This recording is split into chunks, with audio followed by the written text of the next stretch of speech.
I usually say good morning, but I'll rephrase that. It is a good morning, is it not?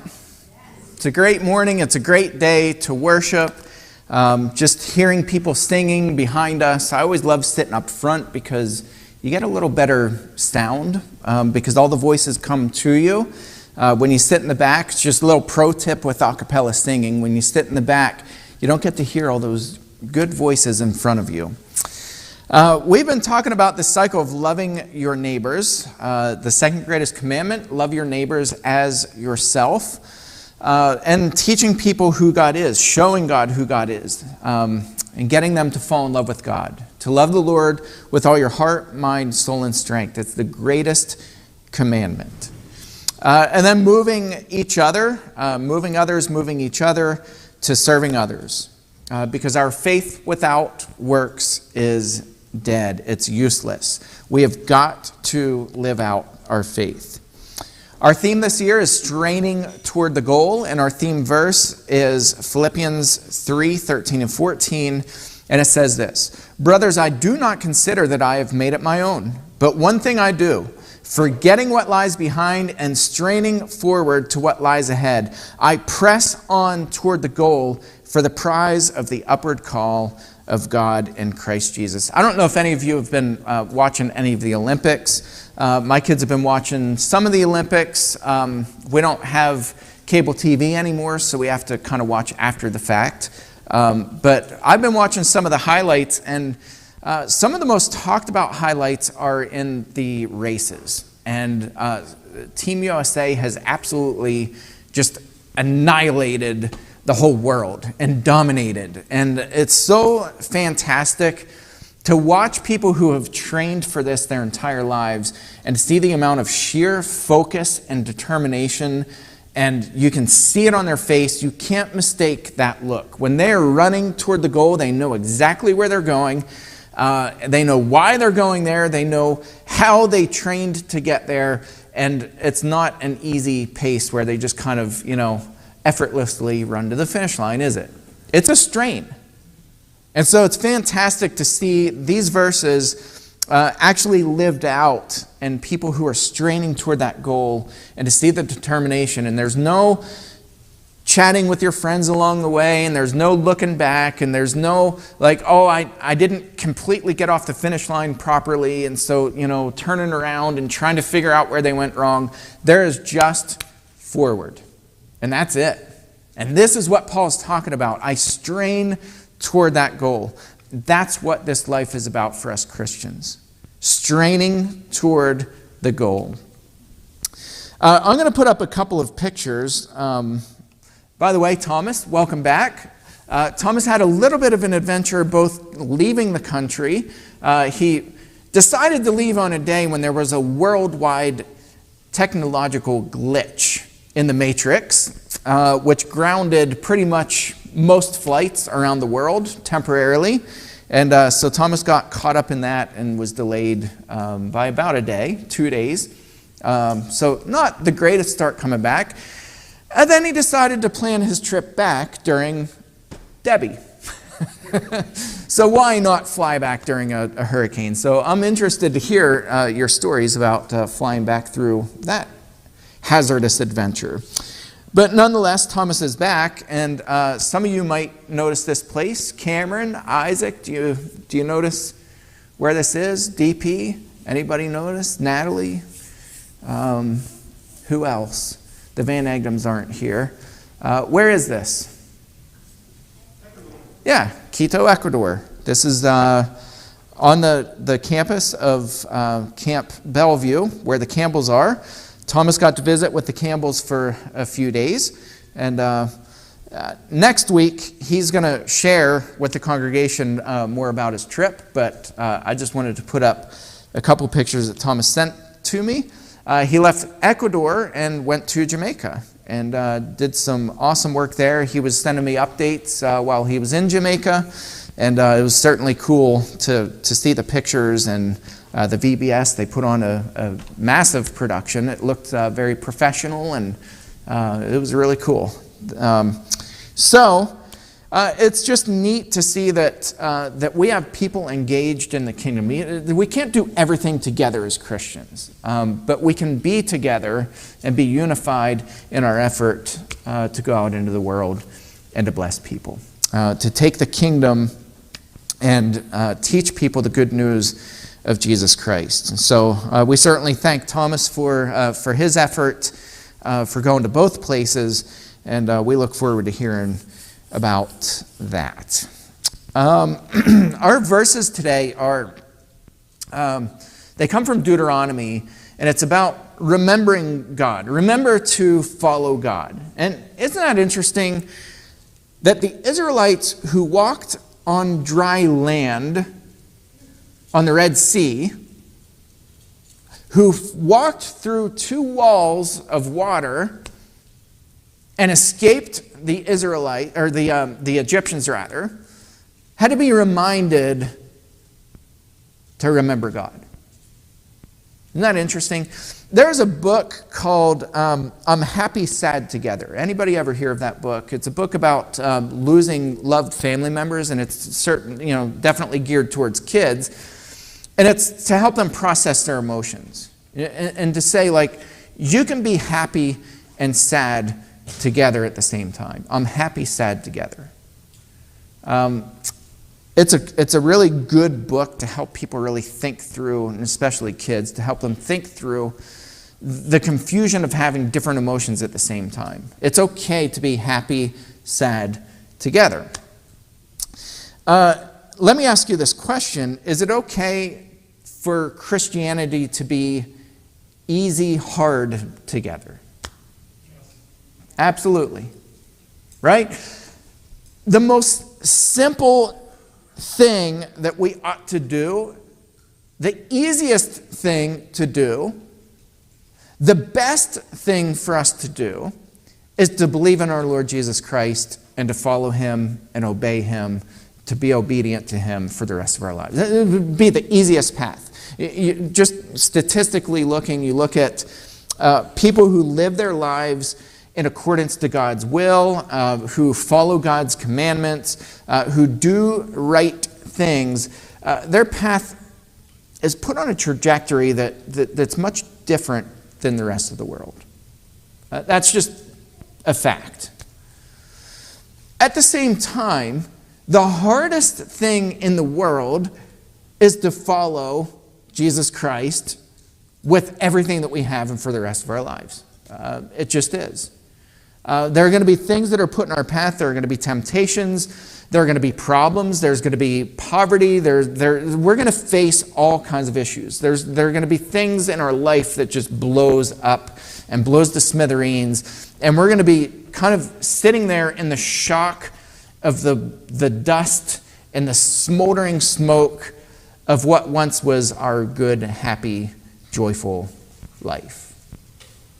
I think all of us who are married can relate to this as well. Marriage is easy, hard together. We make a vow.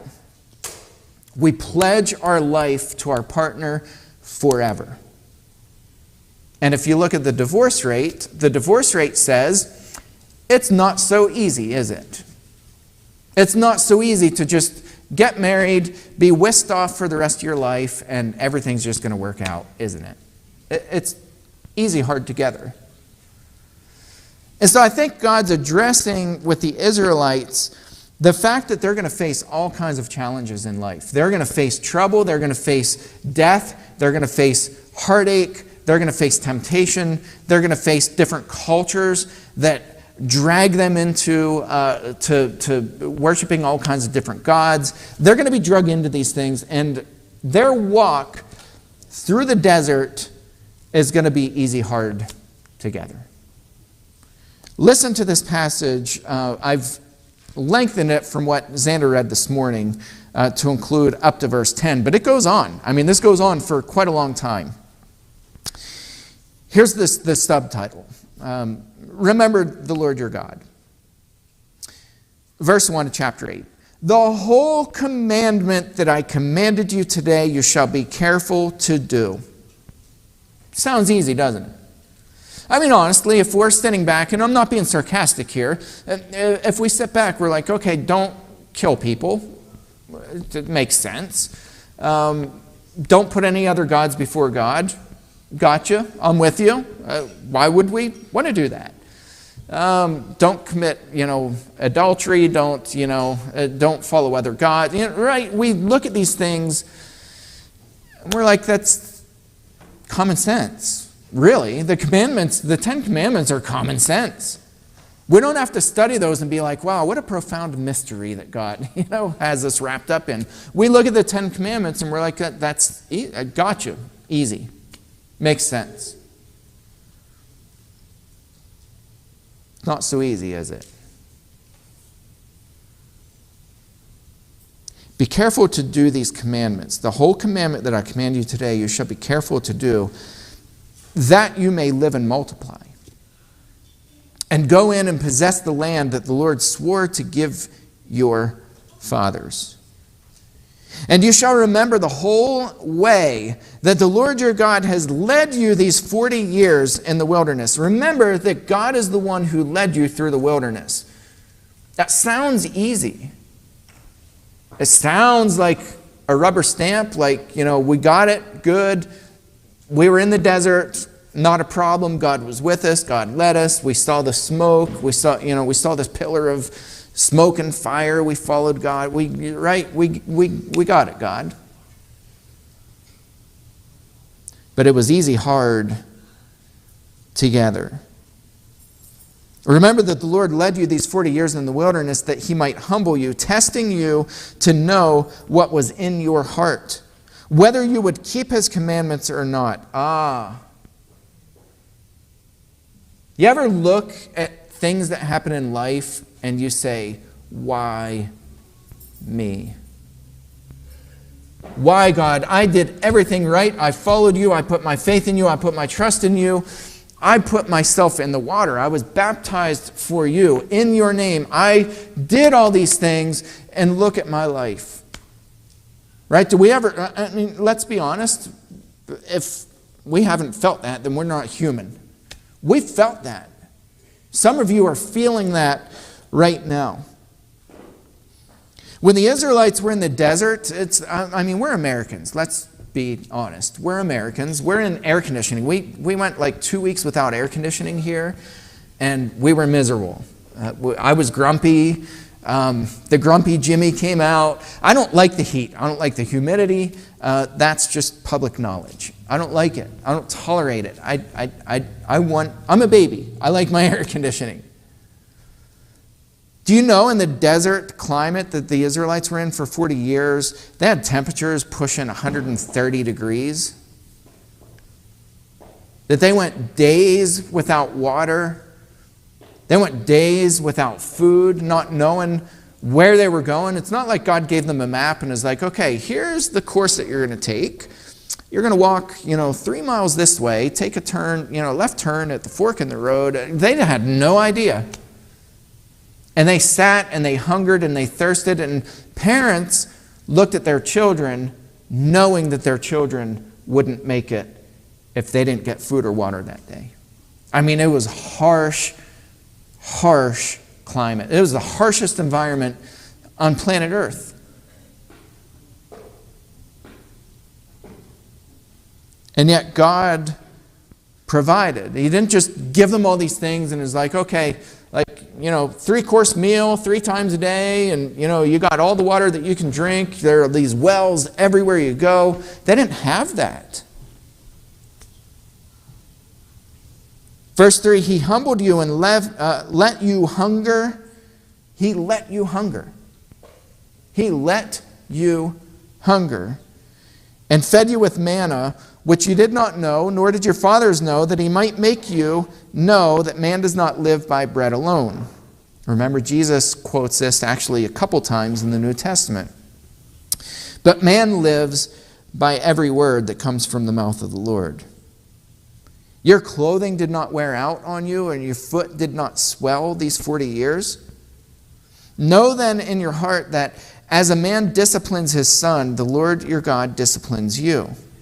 So you shall keep the commandments of the Lord your God by walking in his ways and by fearing him.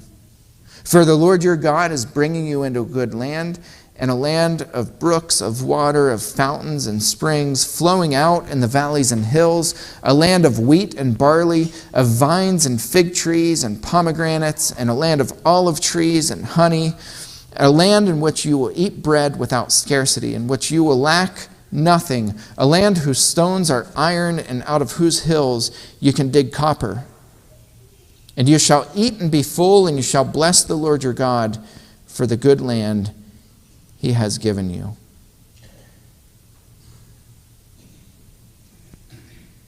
It sounds easy. Like, you do these things, you follow me, you put your trust in me, I will bless you. I'll bring you into this land. I'm telling you right now, God's saying, I will give you this land. You will not hunger, you will not thirst, you'll have abundant food and water and all these things that I'll bless you with, where you can bless other poor people. You can take care of people. There will not be people who hunger and thirst in this land. All you have to do is trust me and follow my commandments. Here's my question to you. And this is why I settled on this passage. Will we, I'm talking right now, August 11th, 2024, will we follow God and walk in his commandments no matter what? I mean, it sounds easy. I mean, like a lot of you are nodding your head, and I'm super glad for that. And I'll nod my head with you. Yes, we will. But let me tell you, it's not going to be easy. Don't be fooled. Don't fool yourselves. Don't say, don't look down on other people. Be like, all you have to do is follow God, and that won't sit well with people, trust me. A better thing to say to people, if you're really trying to teach people the gospel of Jesus Christ, it's to say, you know what, I'm a Christian, and it is the easiest and the hardest thing that I have ever experienced in my life. It is easy, hard together. I mean, we faced, look at this congregation. I'll take this congregation just as one tiny snapshot in a much larger picture. How much death have we experienced in the last 2 years? 3 years? And count the heads here. How many people are here? What's the ratio of people who we love and we adore and we've lost who are part of this congregation? I'm not even talking about our family members and people outside of this congregation. I'm simply talking about this congregation alone. How many people have we lost in the last few years? A lot. Back to back to back to back. That's just death. I say just death. That's death. We've also had all kinds of other losses and tragedies within family. We've had, and still some are facing poverty and health issues and chronic health issues and declining health issues, right? We've had and have a lot of problems. Life is going to throw everything that it can possibly throw at us, and the question is, will we still remain faithful to God? Because when you come out the other side and you become refined, there's something about our credibility that increases. And not just credibility, relatability. We're able to talk to other people on their level and with their struggles, and people who've lost people, we know something about that. We've experienced something like that. We don't know exactly how they're feeling. Please don't ever tell somebody you know exactly how they feel when they have some tragedy in their life. But you can say something like, I can relate. I've had a lot of losses too, and it has absolutely shaken my faith to the core. Be honest about that. To say that you just breeze through and, I just put my faith in God and, I'm so happy and full of joy is a lie. We all grieve. We all suffer. We all feel things. We all feel the weight of things crumbling in our lives and losses in our lives, and that's okay. But the question is, will we remain faithful to God? And will we really, truly believe that God is blessing people through us? I looked at HHI, healinghandsinternational.org this morning. Last week we had $1,000 that was given through one anonymous donation. That was last Sunday. This Sunday, you want to know what the number is? $2,995. We've raised two. It went up. I literally just checked it before I walked up here. 3,085. And I look around and I'm like, I know generally, just the way we dress and carry ourselves, and I know roughly how much income generally-ish we have. That's not us digging in our pockets and okay, we've all, our congregation has to do this. This is you guys putting your faith in God, saying, we're going to talk about what we're doing with the wells. We're going to have some friendly competition. We are setting a goal, and we're staying focused on that goal. And I know it sounds cliche, but we're going to strain towards that goal of $7,500. And I think we're going to far exceed that goal. Just talking to some people, I know that there are some fairly good donations that are coming in. I don't know amounts or anything like that. I just know yesterday we were talking to Jacob, and Jacob goes, he's talking trash talk, and he's like, Team Hinton's going down. And I was like, yeah, whatever, man. And he goes, no, really.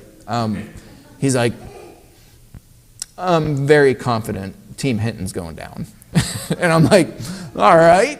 So now, for me, I'm not deflated. I'm like, okay, who else? What rich uncles do I not know about that, I can contact and bump this up and outpace the Weimers, It's awesome that we put our faith in God and we're saying we are committing, no matter, this church has been through a lot. And you know what I don't see here? I don't see people, I don't hear people, I don't feel people who feel sorry for ourselves. What I see is a group of people who says, we're excited about the opportunity to bless other people. We just had somebody go to Ecuador and Jamaica and not say, life is tough and life is just hard, and so we're just going to get by and do the bare minimum. We have somebody who said, you know what, I'm going to go out and not going to bless people in one country, I'm going to go and bless them in 2 countries. We're always looking to do more. That's the heart of this congregation. And you know what else? It's the heart of God. God never settles for mediocrity, does he? Look at what God has done since the beginning of creation. God has never settled for mediocrity.